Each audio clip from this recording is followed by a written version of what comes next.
Hi friends, அஸ்ஸலாமு அலைக்கும். Welcome to this சின்ன சேனல்.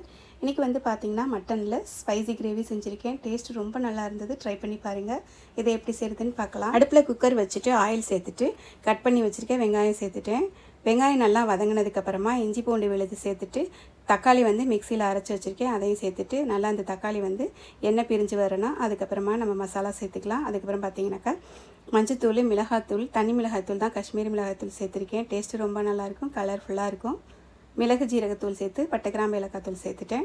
நல்லா மிக்ஸ் பண்ணி விட்டுட்டு நம்ம எடுத்து வச்சுருக்க மட்டனையும் சேர்த்துக்கலாம். அதுக்கப்புறம் ஒரு கப்பு நிறையா தயிர் சேர்த்துருக்கேன். தயிர் சேர்த்துட்டு ஒன்றா நல்லா மிக்ஸ் பண்ணி விட்டுட்டேன்.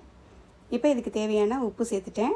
உப்பு சேர்த்து நல்லா ஒன்றா மிக்ஸ் பண்ணி விட்டுட்டு லெமன் பிழிஞ்சு விட்டுருக்கேன். அதுக்கப்புறம் பார்த்திங்கன்னா பூண்டு வந்து தோலோடு தட்டி வச்சுருக்கேன். அதையும் சேர்த்துட்டு கரம் மசாலா கொஞ்சமாக சேர்த்து மிக்ஸ் பண்ணி விட்டுட்டு இதுக்கு கறி வந்து வேகிற அளவு தண்ணி சேர்த்து குக்கர் விசில் விட்டுட்டேங்க. கறி வந்து நல்லா சாஃப்டாக வெந்துருச்சு.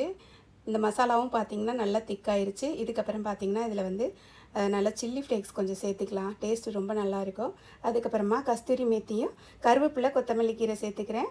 சேர்த்துட்டு அப்படியே நம்ம மூடி வச்சுட்டோன்னா, பச்சை மிளகா கொஞ்சம் சேர்த்து அப்படியே மூடி வச்சிட்டோன்னா சூப்பராக இருக்கும் நம்ம சாப்பிடும்போது.